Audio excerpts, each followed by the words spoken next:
Well, this morning, I think it says here, no, that's good. The final test, we've been looking at Abraham. And this is number 8, I think, in our studies. So let's come over to chapter 22, if you would. All right, of Genesis, chapter number 22, and talk about the final test that Abraham is put through, all right, in his walk with God. And remember this, as we go through here, that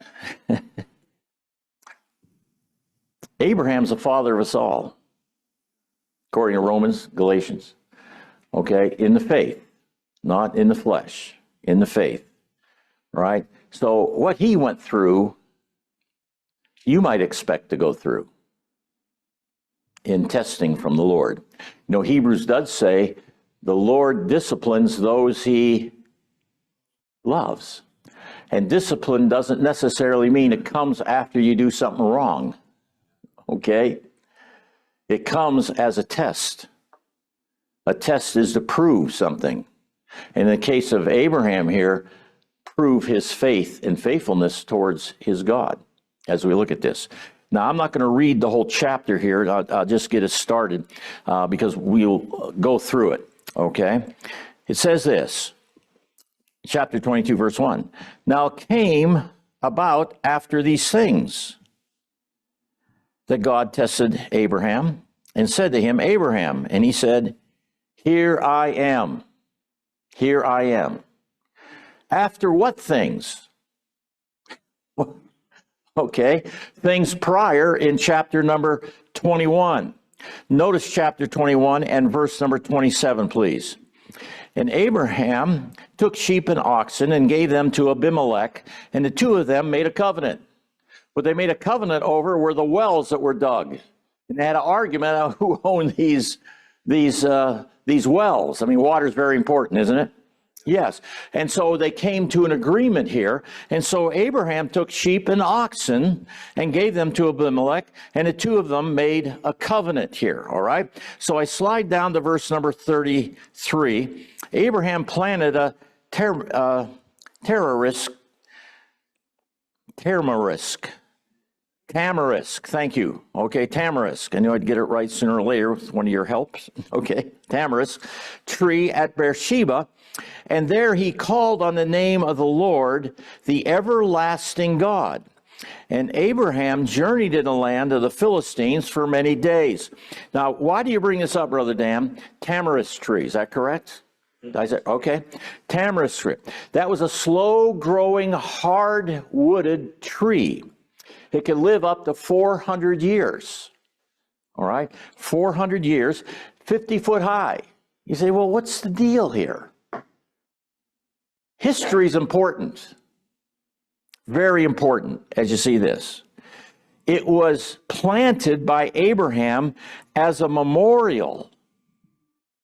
It was an outdoor temple. Remember, Abraham didn't live where there was a temple, did he? No, that doesn't come till Solomon or Moses with the tabernacle. And so what he did here, he grew this tree, had this tree beginning to grow in Beersheba, where he was living, by the way, all right? So he had a place to go. And you'll read earlier on in Scripture that he built an altar in Beersheba to sacrifice to the Lord. So when we get to verse 33, one more time, when Abraham planted this tree, there he called on the name of the Lord. Okay? And what did he call him? The everlasting God. All right? He called on the Lord. Now, what we find here is this. The Hebrew here is El Olam. How many different names has God or Abraham known God as? We see with every test that he has, there's another name.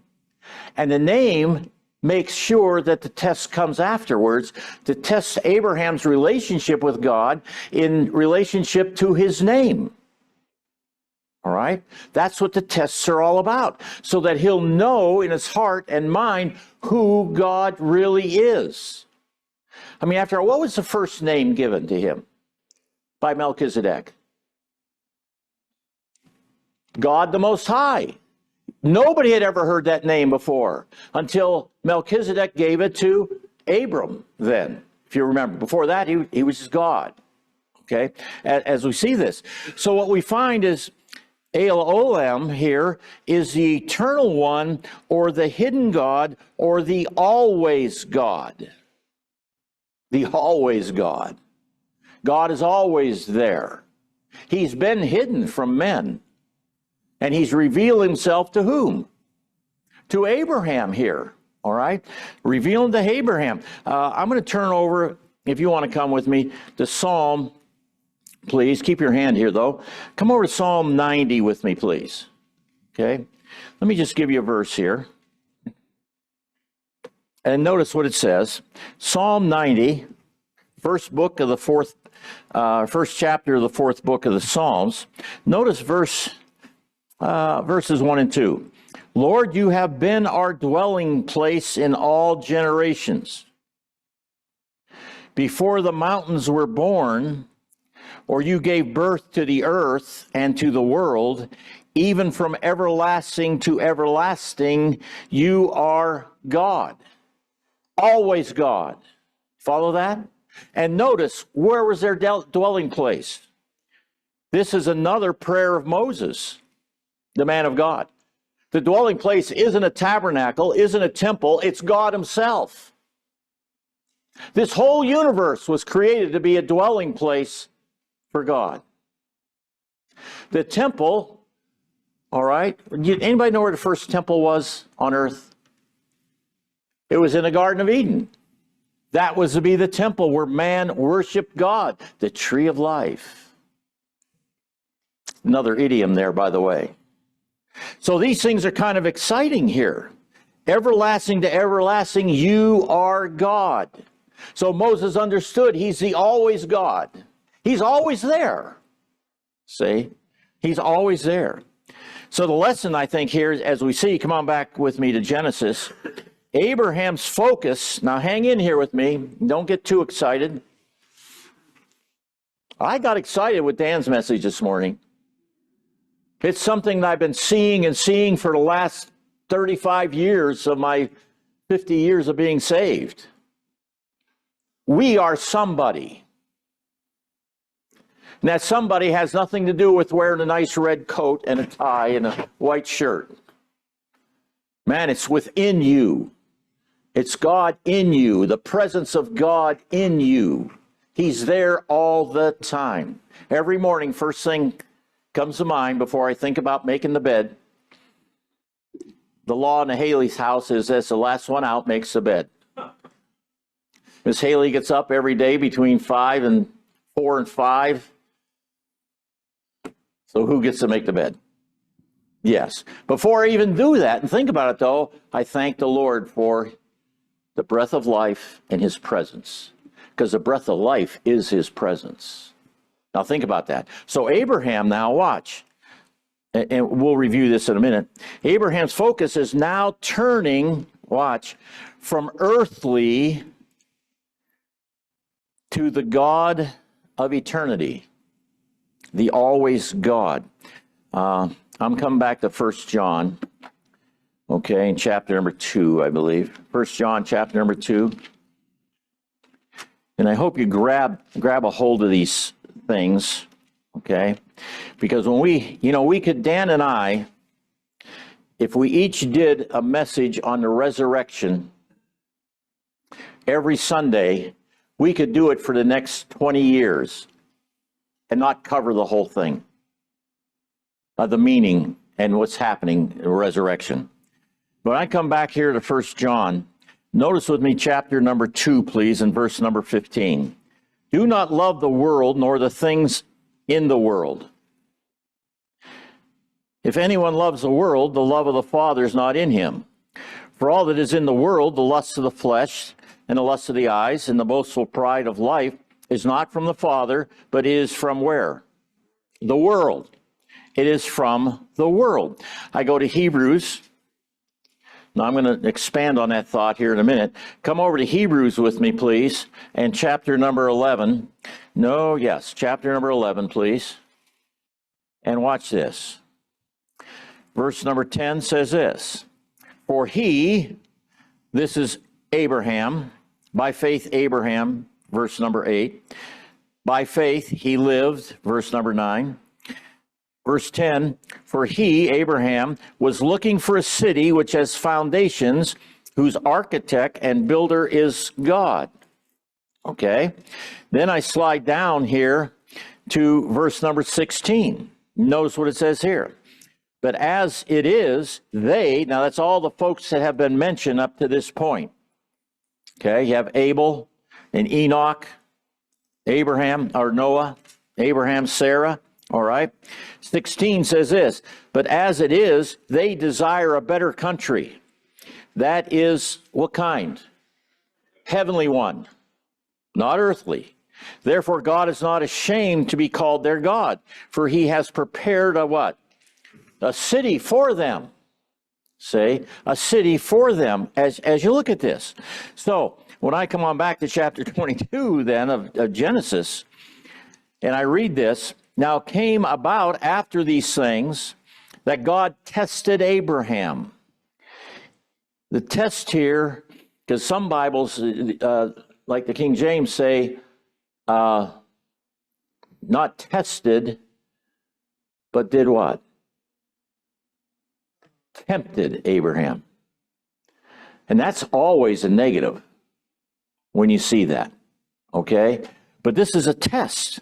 And said to him, Abraham, and he said to him, here I am. So now it came about. It's not to sin, the test here, all right? But to prove his faith and his faithfulness. So when we see this, it's a brand new revelation. All right, a brand new revelation. And this comes out, as we already mentioned, this test, because the revelation is the brand new name of God. El Olam. Okay, the eternal God, the always God. So remember, Elohim asked Abraham to make 5 sacrifices during the course of his life. Does anybody remember the first one? It's in chapter 12 of Genesis. Leave this country. He was very rich, very settled, all right? That's the first thing God asked him to leave, his country, his native land. He asked him to leave, second of all, what? His extended family. Okay, his family. Leave them. Then the next thing was his nephew Lot. And Abram did what at that point? He submitted to Lot. Said, Lot, you take whatever you want, because of what was going on between the herdsmen. And he didn't want any battles taking place and that sort of thing. And so Abraham, he stayed this way, and Lot took the best of the land. All right, as you see that. Then his own son, Ishmael. Ishmael was born. Sarah didn't want the boy around, or the mother, Hagar. See? So Hagar ran away. Y'all remember that? But then the angel finds her and the boy and tells him, go back and submit to Sarah. But what happened when the boy was 13 years old? Because now Isaac is born, and Sarah doesn't want that woman around anymore with her son. And so what has to happen? Abraham loved him, Ishmael, but he had to be separated. There's 4 right there, tests that Abram went through. And each time he goes through that, God reveals himself in a different name to him. Well, today we see the 5th one, and that has to do with Isaac. What about Isaac? Well, we'll see in a minute. Each test results, though, in a blessing. Okay? Remember that as we go through this. So when we see verse number 2, he said, this is God speaking, the everlasting God, now take your son, your only son. Wait a minute, I thought he had Ishmael. He's the son of a promise. Okay? He's your only son with your wife, Sarah, who's now a princess. Okay? That's the name. All right? He's your only son of the covenant. Okay, as you see this. Now take your son, your only son, whom you love, Isaac, and go to the land of Moriah and offer him there as a burnt offering on one of the mountains of which I will tell you. How many mountains were in Jerusalem? 7. All right. And that whole area was called Moriah. Okay, I'll get to that in a minute. So in the offering of Isaac, we have one of the most perfect pictures, and this is why I'm doing this today, most perfect pictures of a great sacrifice offered at Golgotha, place of the skull where Christ was crucified, okay, that we find in all the scriptures. And what did the death of Christ end up being? A resurrection, right? A resurrection. So what we have here in chapter 22 is a type or shadow of what you see in the life of Christ that sends him to the cross. He's buried and he's raised again. Okay? And so that's what we're going to look at here as we see this. So in verse number 2, take now your son. Okay? Take now your son. Don't turn there. I'll just read this to you. In Hebrews 1:2, Elohim has spoken to us by whom? His son. So we have the son of Abraham and we have the son of God. Okay? In verse 2, your only son. Do we all know what John 3:16 is? For God so loved the world that he did what? He gave his only son. Okay? Gave his only son. And then in verse 2, it also says, whom you love. John 1:18, the only begotten Son who is in the closest fellowship with the Father, or in love with the Father and the Father in love with him, we see. So we see some comparisons here, if you please. And we call them types. Not fulfillments, but types. Also in verse 2, we see go into the land of Moriah. Now, watch this. I'm going to have you turn over here. Come to 2 Chronicles chapter 3. 2 Chronicles chapter 3. Okay? And there's 19, chapter 4. 2 Chronicles chapter 3. If we get the pages apart here. Notice with me, if you would, verse number 1. Then Solomon began to build the house of the Lord in Jerusalem. Where?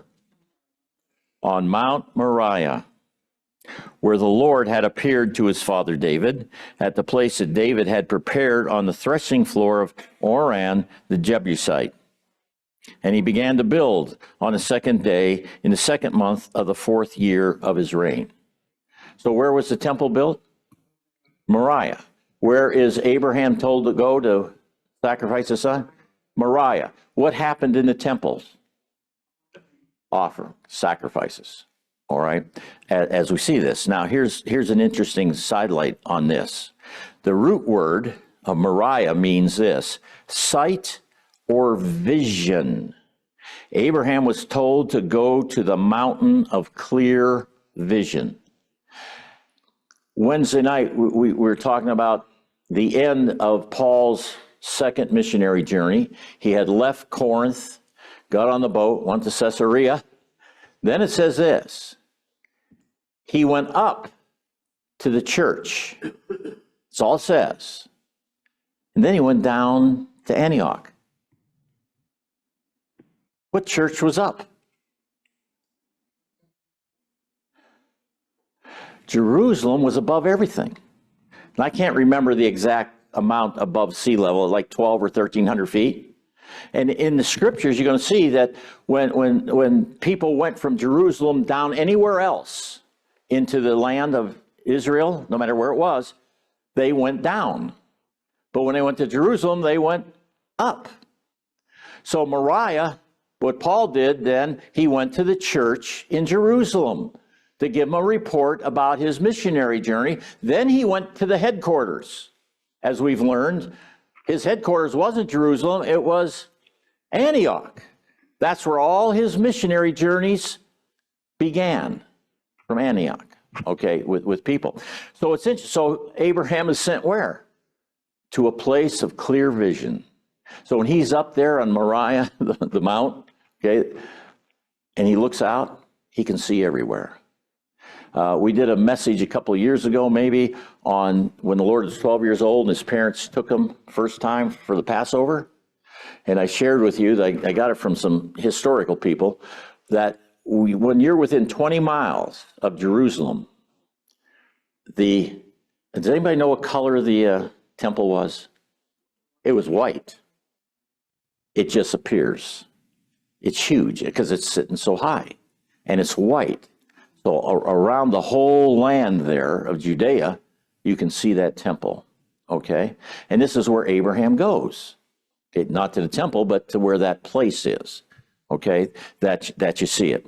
Then in verse number 2, again, it says, on which, or on the mountains of which I will tell you, okay? And then when you read Luke chapter 23 and verse 33, and when they came to the place that is called the Skull, there they did what? Crucified him. Moriah. Remember, it's a series of hills and mountains, because the Skull was just outside the city, but it was still Moriah. Okay, as you look at this.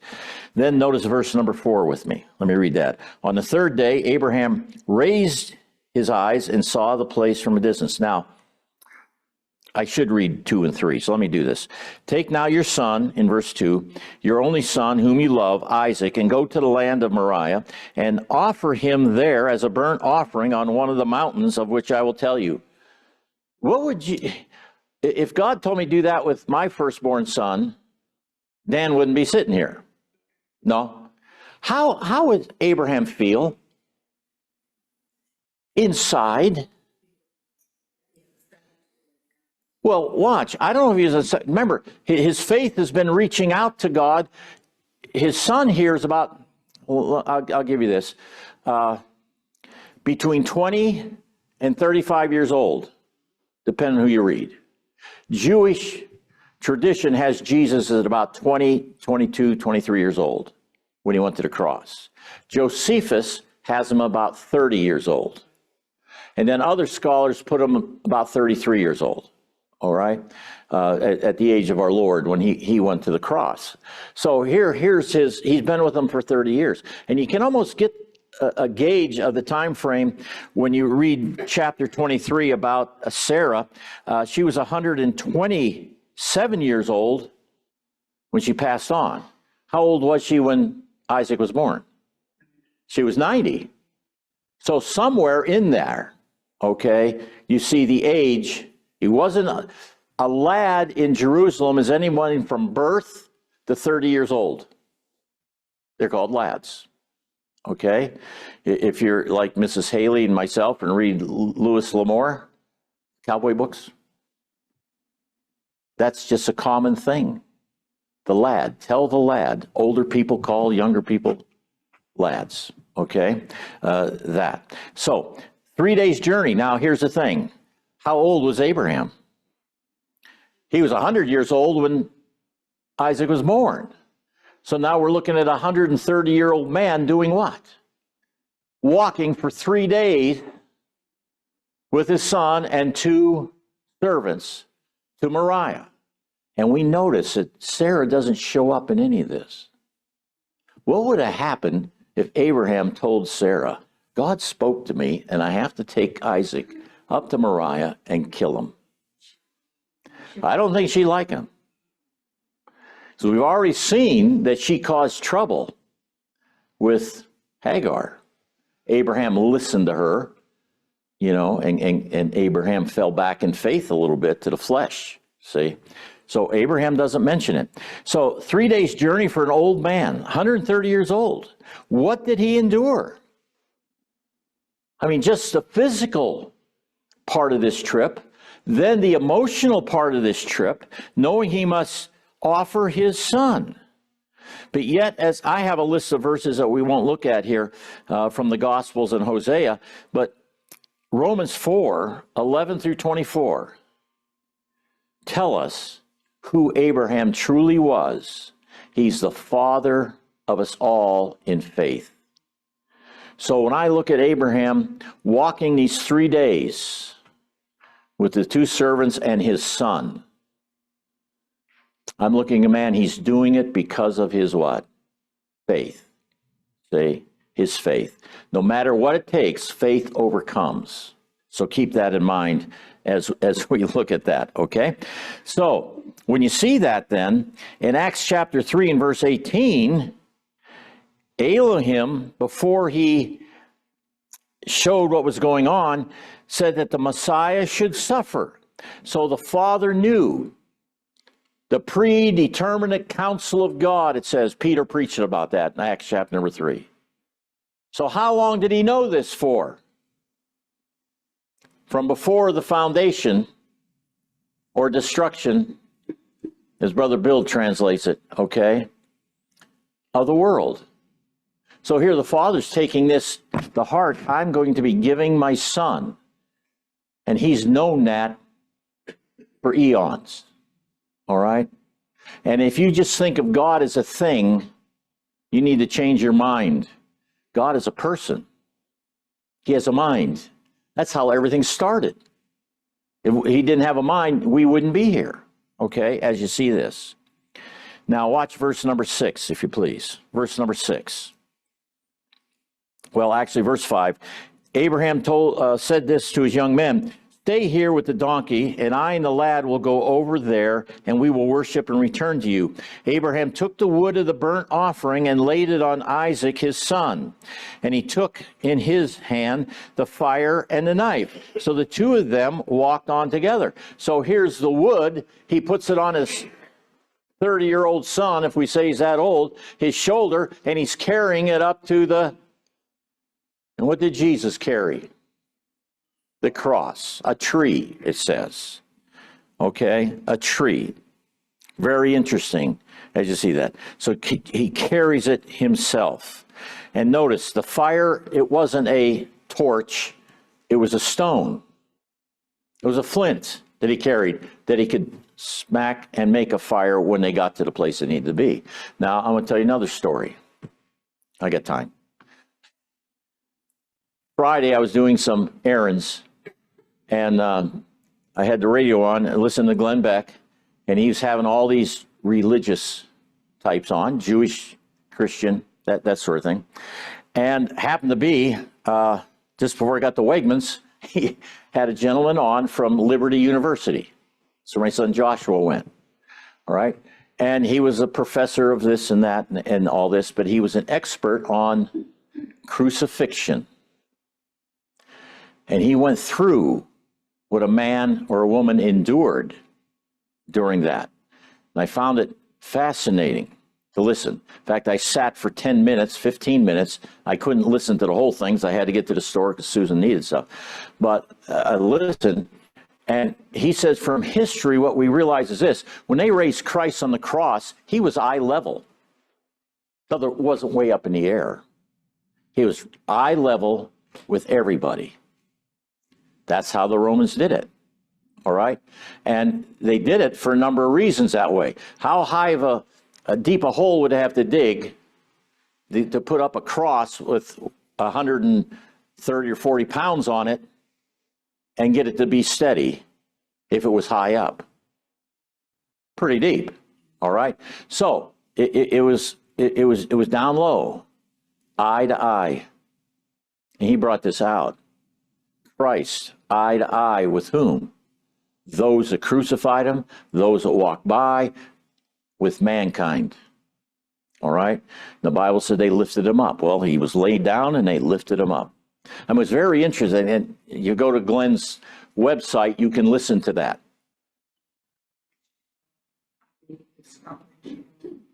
Saturday, when they talked about the is one of the most horrible way of death. Yes, it is. Rose just said that she watched the documentary on crucifixion, most horrible death. And it was. And by the way, Scientific. oh yeah, scientifically, yeah. Those that they crucified were naked. They show the pictures of them. Yes, they were naked, but what has history done is put a cloth over them, as we see that sort of thing. And what the Romans did is they broke the ankles, depending on the severity of the crime that the man committed. If he committed a crime that wasn't bad, they'd break his ankles. Why? You couldn't lift yourself up. They suffocated.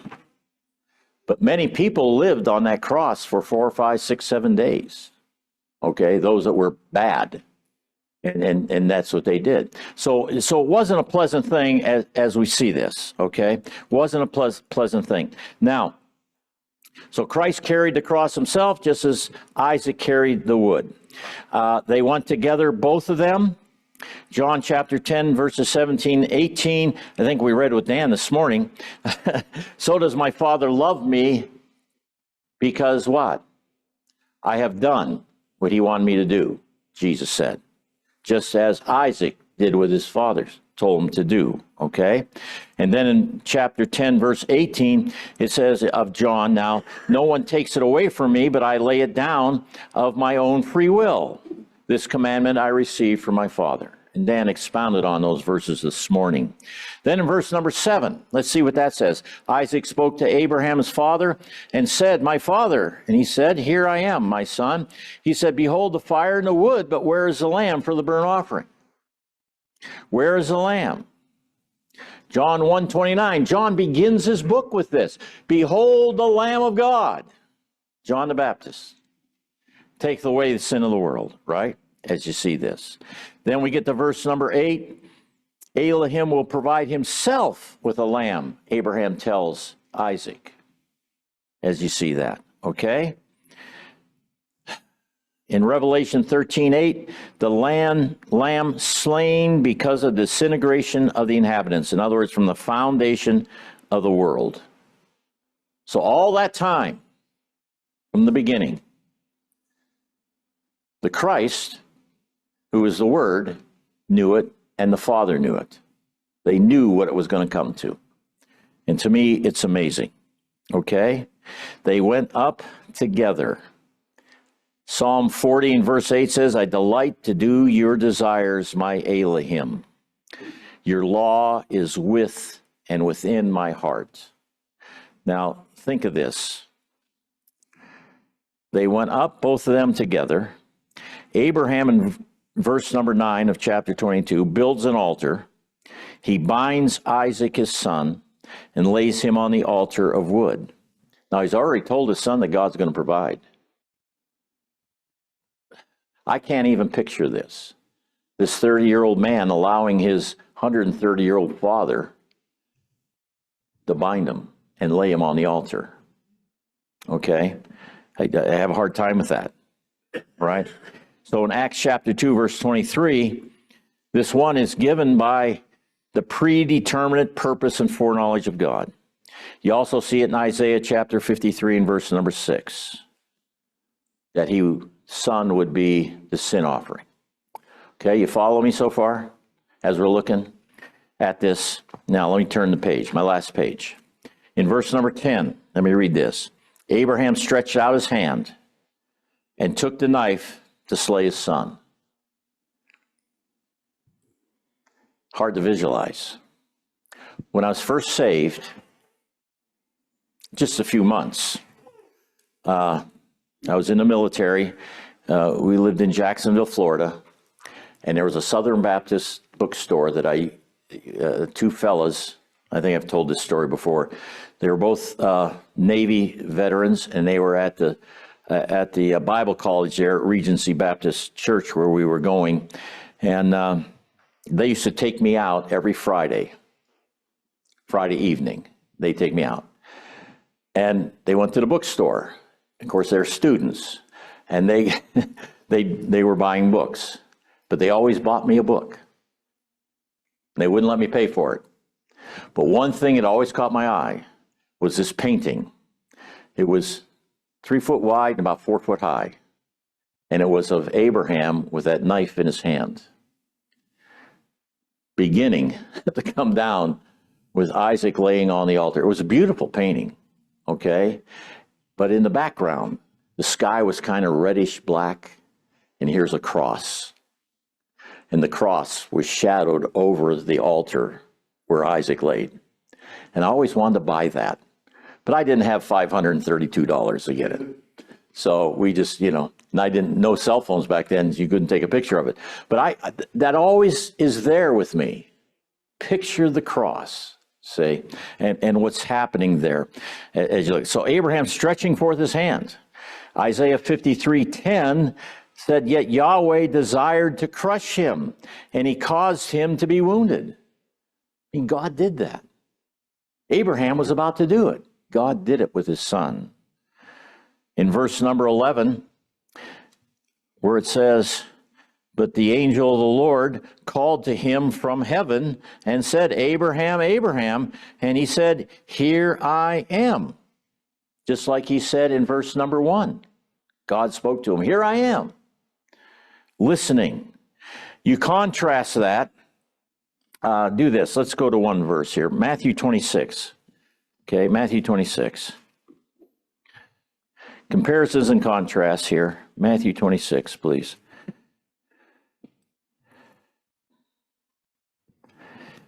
All right.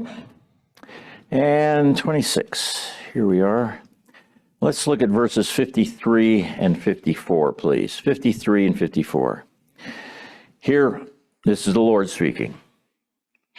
This is in the garden, all right, where Peter has just cut the ear off of the high priest's servant, all right. In 53, it says this, or do you think that I cannot appeal to my Father, and he will at once put at my disposal more than 12 legions of angels? How then will the scriptures be fulfilled which say that it must happen what way? This way. It must happen this way. Notice chapter 27 with me, please, and verse number 42. Here you have people at the cross saying this, he saved others, he cannot save himself. He is a king of Israel. Let him come down from the cross, and we will believe in him. I put a note on either side of my notes here. Notes for notes, okay? Isaac did not resist at any point in time during the 3 days and a time on the altar his father. Our Lord Jesus Christ did not resist from the time that Judas gave him a kiss until they put him on the cross. And he finally said, it is finished, and gave up the spirit back to his father. No resistance, all right, as you see that. So verse number 12 says this in 22. He said, do not stretch out your hand against the lad. He called him a lad there. And do nothing to him, for now I know that you do what? Fear God. What's another word for fear? Have awe, have reverence for God, since you have not withheld your son, your only son, from me. Abraham's heart was there to do what God said to do, and the angel stopped them. But Abraham's heart was with God. And who is God? El Olam, the everlasting God. Okay? Now, watch what happens. Jeremiah 6:26. When God, and I'm just going to paraphrase here, when God speaks of deep grief, he compares it to the loss of an only son. And that's what Jeremiah gave us in chapter 6, verse 26. Then finally here, notice verse 13. Then Abraham raised his eyes and looked, and behold, behind him a ram caught in a thicket by its horns. And Abraham went and took the ram and offered him up for a burnt offering in the place of whom? His son, in the place of his son. Isaiah chapter 53, verse 7 and verse 11 both talk about a lamb that's brought to the slaughter for the iniquities of Israel. Okay? So you see type and reality. Isaac the type, Jesus the reality. Now, get a hold of this. Isaac isn't the subject of chapter 22. Abraham is. And Abraham's relationship with whom? With God. Okay? With God. Now, when you get to the Lord with the gospel accounts and the crucifixion and all that, there's two subjects. The Father and the Son. Okay? All for whom? For us. Now, you say, Brother Dan, what was Abraham thinking?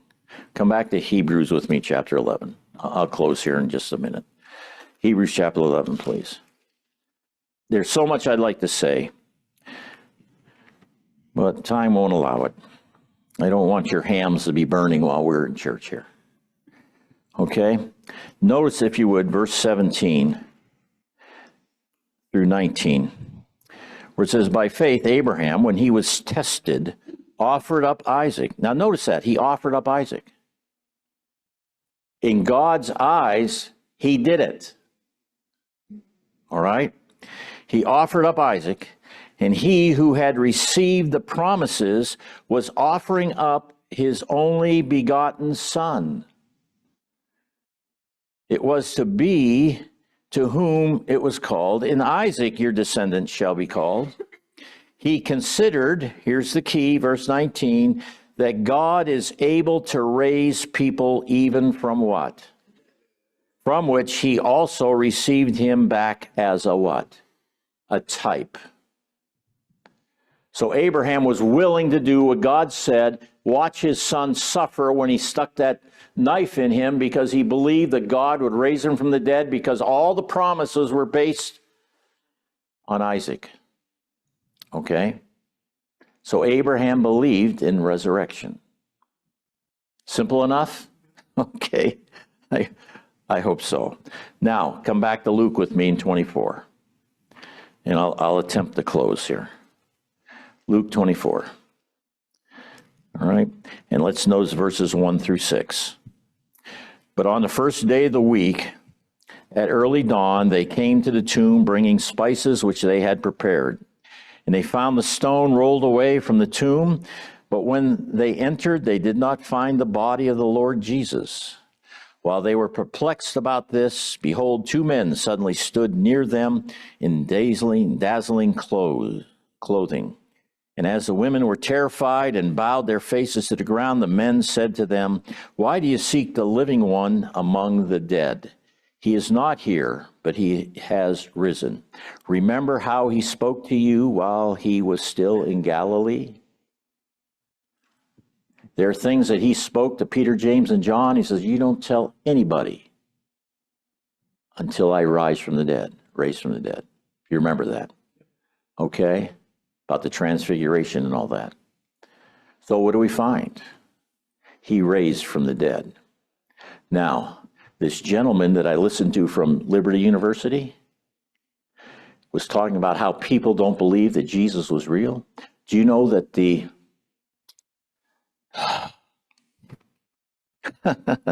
what's the Muslim holy book? The Quran. The Quran has 100 references to Jesus in it. It's just in Aramaic. So you have to look up the word Jesus in Aramaic. Okay? And you'll see that. He says every religion in the East has a reference to Jesus in it. And people in America don't want to believe that he ever existed, because people in America are so lazy, they don't even know their own history, let alone the history that God provided for them. Okay? So, what's it all amount to? When were you raised from the dead? The moment you believed. It's all a spiritual kingdom. Spiritual. Paul says, I know no man after the flesh. It's all a spiritual thing. And you and I have to start getting a hold of that. All right? I want to ask you something. If you're a futurist, meaning you don't believe that the second coming has happened, where are all the dead people? They're still in the ground. They're in the ground. Their souls go to Hades, a dark, hidden place. And I'm going to tell you something. It means that they're not there anymore. See, what are you talking about? There can't be a soul without a body and a spirit. Read Genesis chapter 1. Okay? This is simplicity now. God made Adam out of the dust of the ground. He breathed into him, and what did he become? A living soul or a living being. Okay? So all the people that have ever died in the course of this world, okay, from the beginning are still in the ground if there was no resurrection, as in 1 Corinthians 15. Okay? But if you're like I am and believe that's already taken place, and the resurrection has taken place, what happens when a person takes their last breath and exhales? They're immediately with the Lord. Okay? Now here's what Christianity wants today. They want to see all the graves opened. God is not concerned with your body. He's concerned with what's inside of it. Read 1 Corinthians 15. All right? And if you want a commentary on 1 Corinthians 15, you read Romans 5, 6, 7, and 8. Okay? 2 Corinthians chapter number 5. I'm going on now. Okay? You have a tent you're living in. Made with what? Hands. Came from your mom and dad. But God has a tent for you already. Made by him. It's not flesh and blood. Okay? A spiritual one. When the scripture says in 1 Corinthians 15, he shall be changed, the changed, he's talking to people that were alive down there. But those in the grave, they don't have to have the grave opened. They're changed. They went up with them. Dust thou art, and dust thou shalt return. Let me tell you this very simply, honest.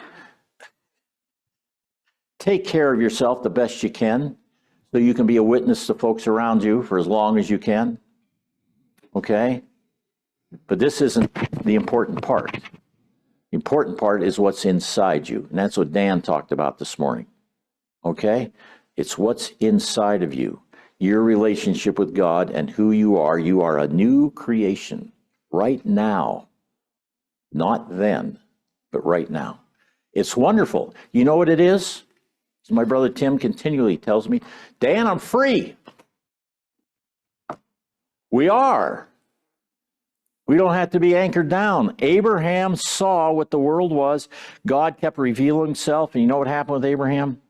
He divided himself from the world. Okay? To the point that he was willing to give his own son as a sacrifice because he believed God. Believe God today, and it'll be a great life for you. All right? God bless you. Thanks for listening.